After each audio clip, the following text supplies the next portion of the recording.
Pakistan China के JF-17 fighter jet की media frenzy, हकाइक क्या हैं और क्या है myth. Let Ali show you के इस एपिसोड में आप सबको खुशामदेद।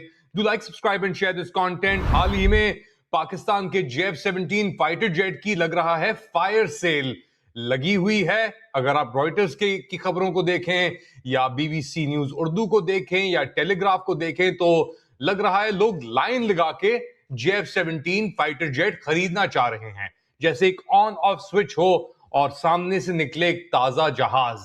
मगर रियलिटी इससे बड़ी मुख्तलिफ है। पाकिस्तान की production capacity is limited to मेरे ख्याल से 18 से 20 जहाज सालाना। साथ में इसके अंदर चाइनीज कंट्रीब्यूशन भी है, इंजन्स भी रशिया से आते हैं और एक्चुअली बायर जो कह रहे हैं इंडोनेशिया, बांग्लादेश और दीगर और ममालिक, उनको एक्चुअली चाहिए क्या। इसको मजीद समझने के लिए हमें ज्वाइन कर रहे हैं squadron leader retired Ali Hamza. He was a fighter pilot, trainer भी रह चुके हैं ये। Ali, thank you so much में ज्वाइन करने का। पहले तो हमें बताएं कि JF-17 है क्या और पाकिस्तान ने चाइना से मिलकर इसको कैसे बनाया, क्यों बनाया, और अब ये ब्लॉक 3 की बात हो रही है, वो क्या चीज है। First of all thank you very much for having me. So पहली दफ़ा मैं आपके प्रोग्राम पे आया तो मैंने कहा कि मैं आपकी ऑडियंस को भी अस्सलाम वालेकुम, आपको भी अस्सलाम वालेकुम। About this JF-17, basically in 1980s Pakistan air force was operating F-86 sabres जो हैं वो बड़े मशहूर, जो 65-71 वॉर के, वो रिटायर हो गए थे। फिर हमने 1983 में F-16s लिए, उसके बाद हमने चाइना से F-7s लिए। तो इनिशियली हमने एक सुपर सेबर या सुपर 7 के नाम से प्रोजेक्ट स्टार्ट किया, बिकॉज जब प्रेसलर अमेंडमेंट्स लगी 1990 में, 1989 में अफगान वॉर ख़त्म हुई, अमेरिकन ने जब वो सैंक्शंस लगाई तो F-16 फ्लीट को या जितने भी हमारे US सिस्टम थे उनको रखना अपनी जो है ना मैक्सिमम कैपेसिटी पे, वो बड़ा मुश्किल हो गया था। तो पाकिस्तान ने शुरू किया चाइना के साथ मिलके एक प्रोजेक्ट जो finally it materialised into this JF-17। This means joint fighter 17। It's a joint venture between Pakistan and China. 2003 में इसकी पहली फ्लाइट हुई थी जो टेस्ट फ्लाइट है, और 2010 में ये पहली दफ़ा जो ब्लॉक 1 है, बेसिकली ब्लॉक मीन्स आपकी जो कैपेबिलिटी होती है initially it is less than block 2 than block 3। तो 2010 में it started with block 1, finally फिर इसके अंदर ब्लॉक 2 आया, बेटर एवियोनिक्स। अब जो जो आपने जैसे कहा कि इसकी जो हाइप क्रिएट हुई है ब्लॉक 3, इसके अंदर जो एयरक्राफ्ट इटसेल्फ है उससे ज़्यादा जो इम्पोर्टेंट चीज़ है कि उसका जो रेडार है दैट इज़ एक्टिविसा, AESA, active electronically scanned array, which is the best radar in the world. जो भी आपकी टेक्नोलॉजी है, pulse Doppler, passive electronically scanned array, तो JF-17 block 3 has एक्टिविसा।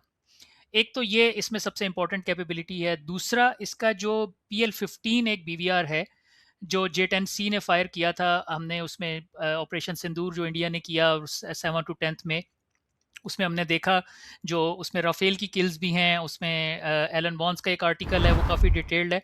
The point is कि जो PL-15 BVR है इट इज़ 200 किलोमीटर प्लस उसकी range है, तो वो J-10C के साथ साथ JF-17 ब्लॉक 3 से भी फायर हो सकता है। तो इस प्राइस रेंज में अराउंड 30 to 35 मिलियन डॉलर्स में एक्टिविसा रेडार एंड PL-15 BVR, उसके अलावा हमने JF-17 air to ground role में भी यूज़ किया हुआ है 2019 में भी और 2025 में भी। तो ब्रीफली मैंने कहा कि मैं ये बता दूं कि जो from a pilot point of view इस टाइम दुनिया में जो लाइट कॉम्बैट एयरक्राफ्ट हैं LCA, जिनको इंडिया के पास तेजस है और पाकिस्तान के पास JF-17 है, इनके अलावा जितने भी मैन्युफैक्चरर्स हैं जनरली मेनली इट वर जो USA, यूरोप और फिर रशिया और अब China, they have moved on from this light combat aircraft. वो मीडियम वेट फाइटर्स बनाते हैं या हैवी फाइटर्स बनाते हैं। जैसे चाइना के पास J-16 है, राफेल ये लाइट कॉम्बैट नहीं है। अमेरिकन जो F-15 है it's a heavy fighter, F-16 is a medium weight fighter. तो जो डेवलपिंग कंट्रीज़ हैं उनके पास अब जो ऑप्शंस हैं आइदर दे आर कि वो बहुत एक्सपेंसिव एयरक्राफ्ट के लिए जाएं जो मीडियम वेट या हैवी वेट है, या फिर लाइट कॉम्बैट में उनके पास इस टाइम JF-17 और तेजस के अलावा कोई ऑप्शन है ही नहीं प्रैक्टिकली पूरी दुनिया में।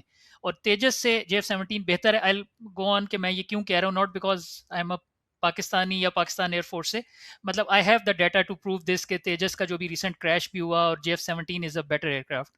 सो that is why I am saying कि ये जो डेवलपिंग कंट्रीज जो अफोर्ड नहीं कर सकती एक्सपेंसिव टेक्नोलॉजी, उनके लिए इस टाइम JF-17 से बेहतर ऑप्शन नहीं है दुनिया में, पूरी दुनिया में नहीं है. अच्छा, ये इंटरेस्टिंग आपने ये कंपैरिजंस किए. हम तेजास और JF-17 के ऊपर भी कर सकते हैं. हमारा इंडियन ऑडियंस मौजूद है और ऑब्वियसली वो भी कमेंट करते हैं. ये पहले बताएं फर्क, ये लाइट एयरक्राफ्ट या LAC की जो आप बात, LCA की जो बात कर रहे हैं, कॉम्बैट एयरक्राफ्ट, और 4.5 5th जनरेशन एयरक्राफ्ट, इनके अंदर क्या फर्क है? अच्छा, ये दो ना डिफरेंट आप समझ लें कि पैराडाइम्स आप कह लें कि एक है generations of the aircraft, third generation, fourth generation and fifth generation. तो फिफ्थ जनरेशन जो है वो बेसिकली दैट इज स्टेल्थ, जो चाइना का J-35 है, J-20 है, अमेरिका का F-22 है, F-35 है. वो लो ऑब्जर्वेबल होते हैं या वो रेडार पे नज़र नहीं आते. लाइक B-2 स्टेल्थ बॉम्बर जिसने अभी ईरान पे बॉम्बिंग की थी आके, और अभी जो वेनेजुएला वाला जो एपिसोड हुई जिसमें उन्होंने प्रेसिडेंट मदुरो को पकड़ा, उसमें भी F-22 और F-35 ये यूज़ किए गए थे जो स्टेल्थ एयरक्राफ्ट हैं. तो ये जनरेशन जो हैं ये कैपेबिलिटी वाइज होती हैं कि इस एयरक्राफ्ट की क्या कैपेबिलिटी है. जो स्टेल्थ नहीं है वो फिफ्थ जनरेशन नहीं हो सकता. So that is going to be a 4.5 और फोर्थ जनरेशन और थर्ड जनरेशन एयरक्राफ्ट. अब जो LCA या मीडियम वेट फाइटर्स हैं, दे आर विद वेट, जो आपका मैक्सिमम टेक ऑफ वेट है उस पर डिपेंडेंट होता है कि ये लाइट है, मीडियम है या हैवी है. तो generally if it is maximum take off weight is less than 15,000 kgs, जो कि तेजस और JF-17 दोनों का है, it is around 13,500 maximum take off weight. So that is a light fighter.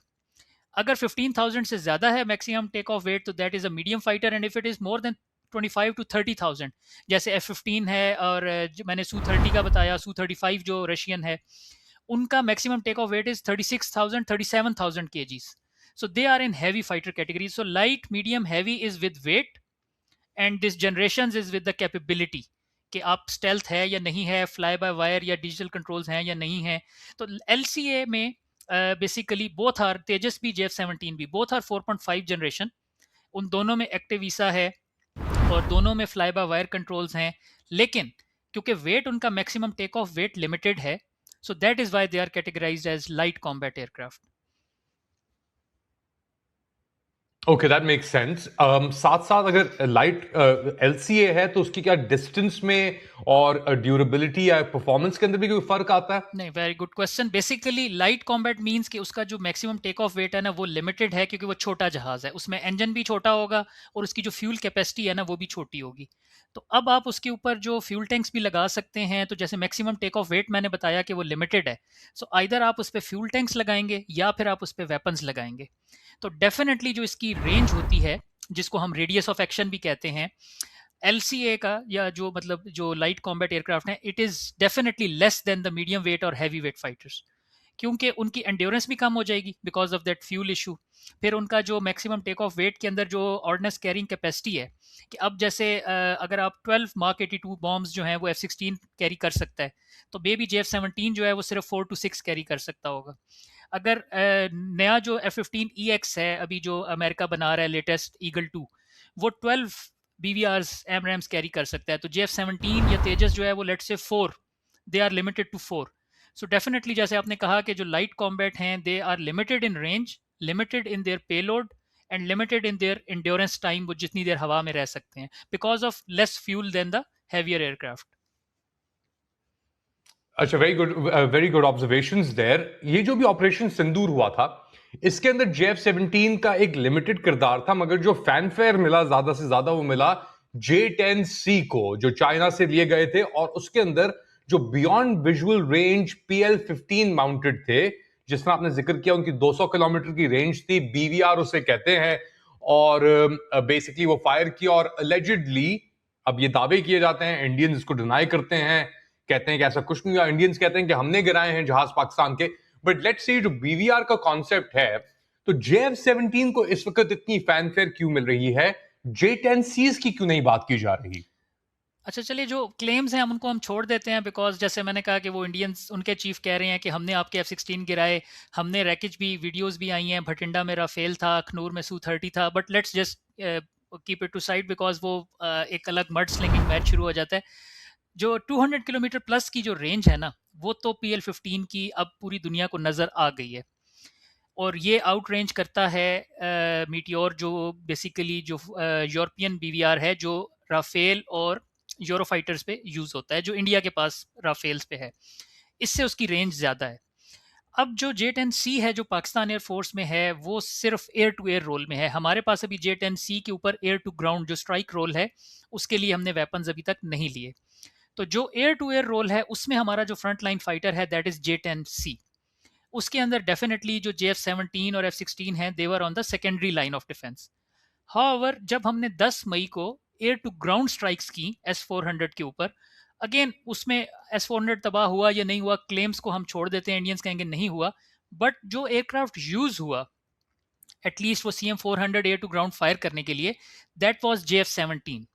क्योंकि जैसे मैंने कहा कि J-10C जो है, वो अभी हमारे पास एयर टू ग्राउंड रोल के लिए नहीं, हमने उसको इंटीग्रेशन उन वेपन्स की।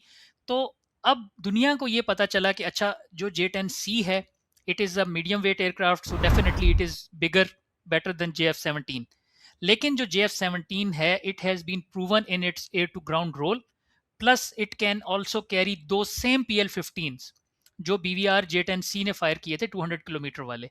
तो अब अगर आपको प्राइस रेंज आपकी, जैसे मैंने बताया कि 30 टू 35 मिलियन डॉलर्स, जो डेवलपिंग कंट्रीज अभी जैसे बांग्लादेश है और इसके अलावा इराक और सारी की सारी वो बातें काफ़ी सारी चल रही हैं, वो अभी ओपन मीडिया में, ओपन सोर्स में है, तो उनमें कोई ऑफिशियल क्लेम अभी पाकिस्तान एयरफोर्स की तरफ से नहीं आया कि क्या डीज फाइनलाइज हुई है। लेकिन let's all be very clear कि जो भी डेवलप्ड कंट्रीज हैं या जो अफोर्ड कर सकते हैं $100 मिलियन के aircraft, F-35, Rafale, may be Gripen is also very expensive जो स्वीडन बनाता है, तो definitely those countries will go for those aircraft.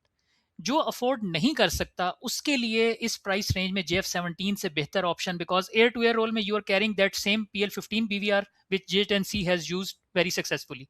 And air to ground role के अंदर पाकिस्तान एयरफोर्स ने 2019 में भी और 2025 में भी, और नाइजीरिया ने अभी एक जो उन्होंने बेनिन में जो उस पर किया, तो multi role aircraft, air to ground, air to sea, in this price range, उसमें आपको इससे बेहतर ऑप्शन, जैसे मैंने कहा कि for those countries which can not afford, उनको इससे बेहतर इस टाइम दुनिया में अवेलेबल नहीं है। Whatever it's out there which is better than F-16, which is obviously many other, like Gripen है, राफेल है, यूरोफाइटर है, they are way too expensive.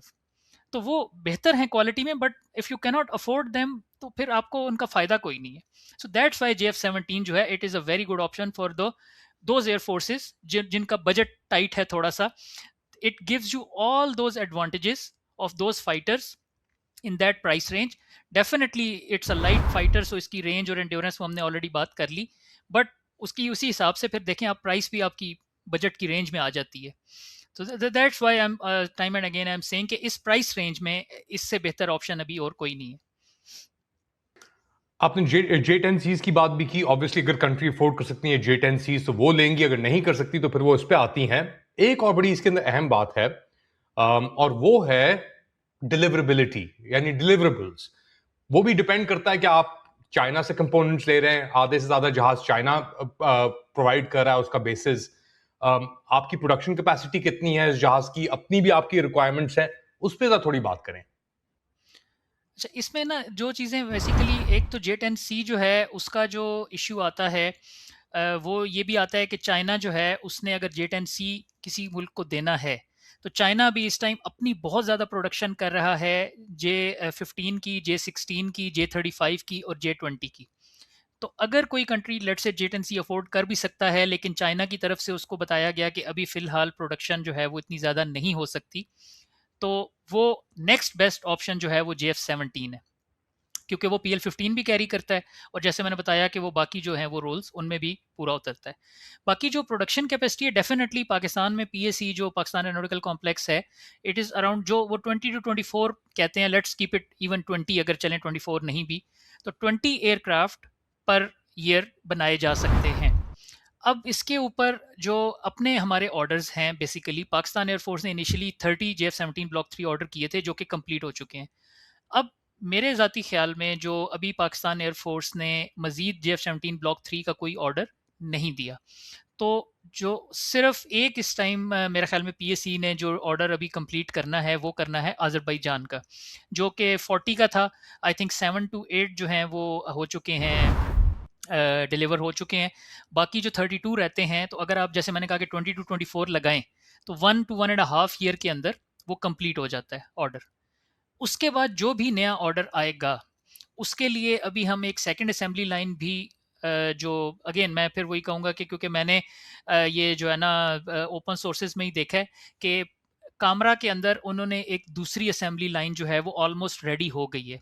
तो जो आपका नंबर है वो 24 से इंक्रीज होके लेट्स से 35 to 40 पे चला जाएगा। तो अब जब तक मैंने जैसे बताया कि ये तो राइटर्स की जो कहानियां मेरे लिए भी वो बड़ी हैरतनाक है, too good to be true, कि मैं रोजाना उठता हूँ और एक नया कंट्री जो है वो लगा हुआ है। तो आई जस्ट वेट। मेरे ख्याल में जो एक्चुअल ऑर्डर्स होंगे they not be like this कि जो 200 और इतने की बात की जा रही है। दे be around realistically speaking may be 80 to 90। अब अगर आप 80 to 90 ऑर्डर्स देखते हैं, let's say 40 for Indonesia, because जैसे मैंने बताया कि इंडोनेशिया ने इनिशियली मई के बाद कोशिश की थी J-10C लेने की। उन्होंने चाइना से कहा कि हम J-10C लेने में इंटरेस्टेड हैं, but they were already committed for 42 Rafale. तो अब वो एक मीडियम वेट फाइटर जो राफेल है वो ऑलरेडी ले रहे हैं। So now they want a light combat aircraft. तो इसके लिए जैसे मैंने कहा कि या JF-17 है या तेजस है। तेजस की option because of its crash and because of the वो जो बाकी भी मसले हैं, हिंदुस्तान एरोनॉटिक्स लिमिटेड के डिलेज आ रहे हैं बार बार, उसमें जो इंजन है वो है अमेरिकन। अब यहाँ पे एक और फिर सवाल आएगा कि इंजन जो JF-17 का है वो भी रशियन है। अगेन मेरे ज़ाती ख्याल में जो रशिया का RD-93 है that is going to be replaced with WS-13E या WS-21 जो उसका लेटेस्ट वर्जन है चाइनीज़ का। तो जो अभी आपके पास जो बेसिकली 3 है ना, कि 58% फ्यूजलाज बनता है पाकिस्तान में, बाकी जो है वो फ्यूजलाज और जो विंग्स हैं वो बनते हैं चाइना में, और एवियोनिक्स हैं जो और वेपन है वो है चाइनीज़, और इंजन है रशियन। तो ये सिर्फ 2 पे आ जाएगा कि 58% फ्यूजलाज जो है वो बन रहा है पाकिस्तान में, इंजन, बाकी फ्यूजलाज और जो एवियोनिक्स हैं वो चाइना आपको दे रहा है, बिकॉज आपका ऑलरेडी कॉन्ट्रैक्ट हुआ है। कैटिक जो कंपनी है, इट्स नॉट मतलब गवर्नमेंट टू गवर्नमेंट जब अलाउ हो जाता है तो पीएससी कंपनी और कैटिक आपस में जो चाइनीज सप्लायर्स हैं वो कर रहे हैं। So you just pay them. आप किसी कस्टमर से पैसे लेंगे, यू पे कैटिक, कैटिक आपको टाइमली वो चीज़ें प्रोवाइड कर देगा, आप असेंबली करेंगे और उसको डिलीवर कर देंगे। तो मेरा जहाँ तक ज़ाती ख्याल है कि ये ऑर्डर्स जब तक फाइनलाइज नहीं होता नंबर, तब तक हम कुछ इसमें एग्जैक्टली नहीं कह सकते, बिकॉज इवन फ्रांस में भी अभी 239 जो राफेल हैं उनका बैकलॉग लगा हुआ है। तो जो अब इंडिया की बातें चल रही है ना कि 114 राफेल वो लेंगे, तो 3 to 5 ईयर्स का टाइम तो इट्स वेरी नॉर्मल। तो जैसे मैंने कहा कि let's wait. I don't know कितनी डील्स फाइनलाइज होती हैं और कितनी डील्स जो हैं वो सिर्फ निगोशिएशंस के बाद में भी बात आगे नहीं बढ़ती, लेकिन जो भी टाइम डिसाइड होगा it will be at least 3 years down the line, और 3 ईयर्स के अंदर आप पूरा कर सकते हैं इस कैपेसिटी को इंक्रीज करके उस ऑर्डर को। Alright, squadron leader retired Ali Hamza, thank you so much for joining us. उम्मीद है कि आप दोबारा भी प्रोग्राम में शामिल होंगे। आप लोग क्या समझते हैं बताएं मुझे कमेंट सेक्शन में। Do like, subscribe and share this content. थोड़ी देर बाद दोबारा हाजिर हूंगा अपडेट के साथ, तब तक के लिए टेक केयर।